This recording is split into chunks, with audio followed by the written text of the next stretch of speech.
Hey there, survivors, how's it going? I'm your host Douglas here at Drumboy Productions, bringing you another Trick or Treat Studios product review. And the game is finally over because today we're taking a look at the final piece from Saw.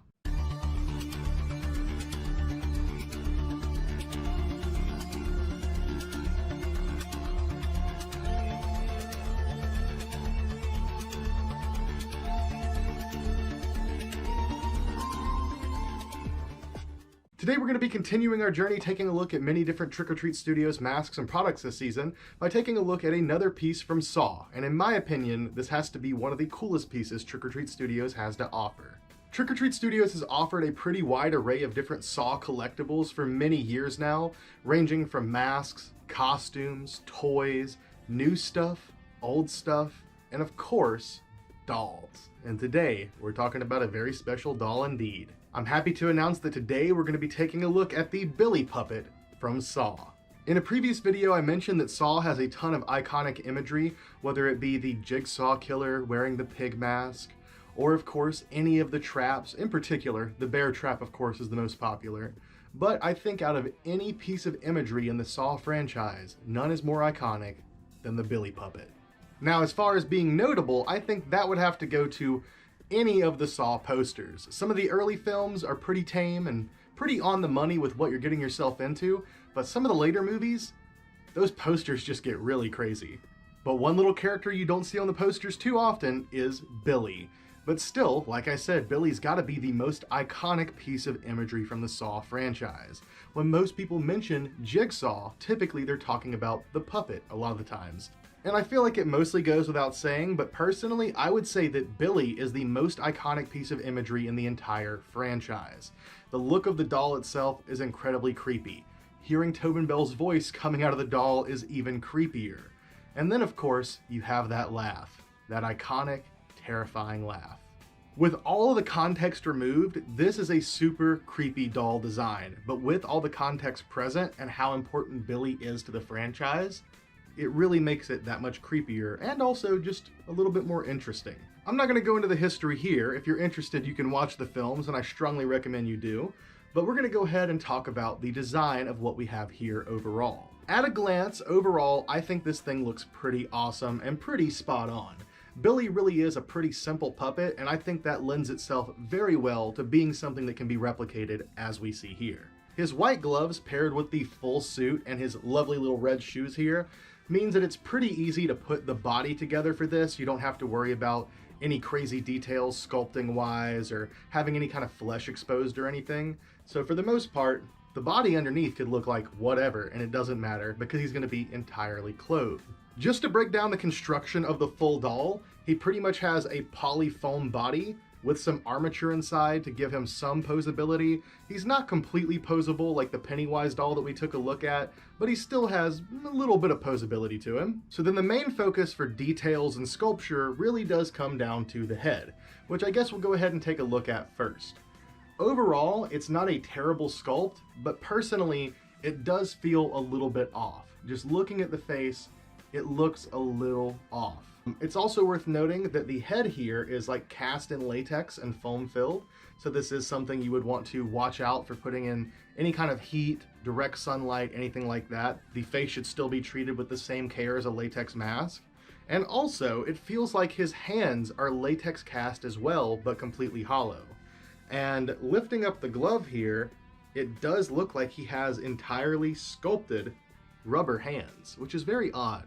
I would almost think that this would be kind of like the Pennywise one where he has foam hands that are articulated as well, but instead, just cast latex hands, meaning there's not going to be too much posability in the fingertips. Completely hollow latex hands was kind of a weird call on this, especially since one of the things you see the Billy puppet doing the most is riding a tricycle.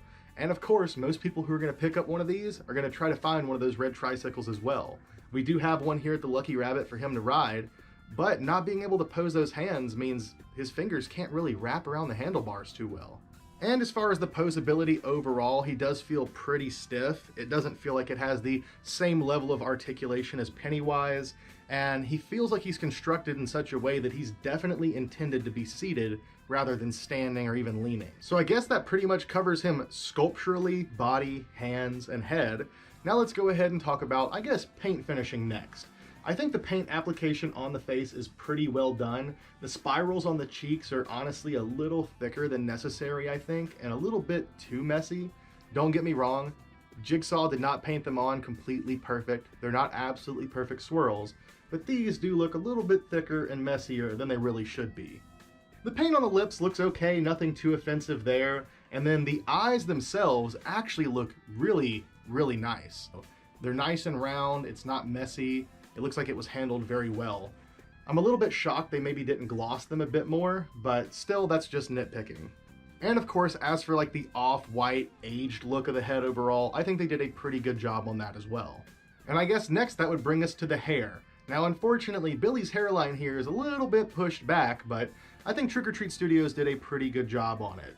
It is all glued on, so if you wanted to remove it and replace it, you could, but personally, I think the hair here is fine. If you want to brush it, style it any way you please, you definitely can do that. They did use nice quality hair on this piece.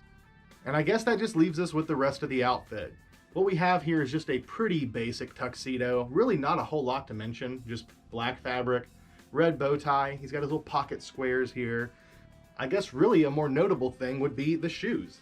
He's got some Wizard of Oz ruby red slippers here, all nice and sparkly. And with that being said, I guess that brings us to the part of the video where I read you all the excerpt directly from the Trick or Treat Studios website, so let's go ahead and have a look.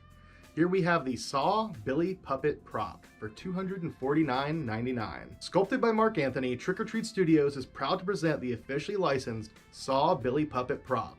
This amazing prop was sculpted by the absolute king of replica movie props and owner of the Scary Closet. Every detail of the screen-used Billy Puppet is represented in this prop, including his signature suit with attached bow tie, red shoe detail, and white gloves. This prop has a latex foam-filled head and a wireframe enclosed in a polyfoam body, making him fully posable. Approximately 41 inches from head to toe and around 20 inches wide at the elbow. So there you have it. He is a little bit smaller than the Pennywise doll, and I believe this should be accurate to the real screen-used props. I also want to say weight-wise, he is far less heavy than Pennywise was. I would say maybe around a third the weight, just guessing. At the price point of $250, if you're just interested in a basic Billy Puppet Saw prop, I think that this guy definitely works fine. However, since producing this piece, Trick or Treat Studios has started offering a more deluxe version, which actually has sound and motion, and honestly, those look a lot better than this one. I do think that the price point being double the price of this one is actually worth it for the newer version. Don't get me wrong, I still think this one is cool, but it's definitely been eclipsed by the newer version Trick or Treat Studios has. But if you're interested in picking one of these up yourself, you can get them directly from Trick or Treat Studios or one of the many retailers that carries their products. And with that being said, I think that about does it for today's video. I love you all. Thank you for watching. I hope you guys enjoyed today's video. Stay tuned for some more coming very soon, and I'll see you all next time.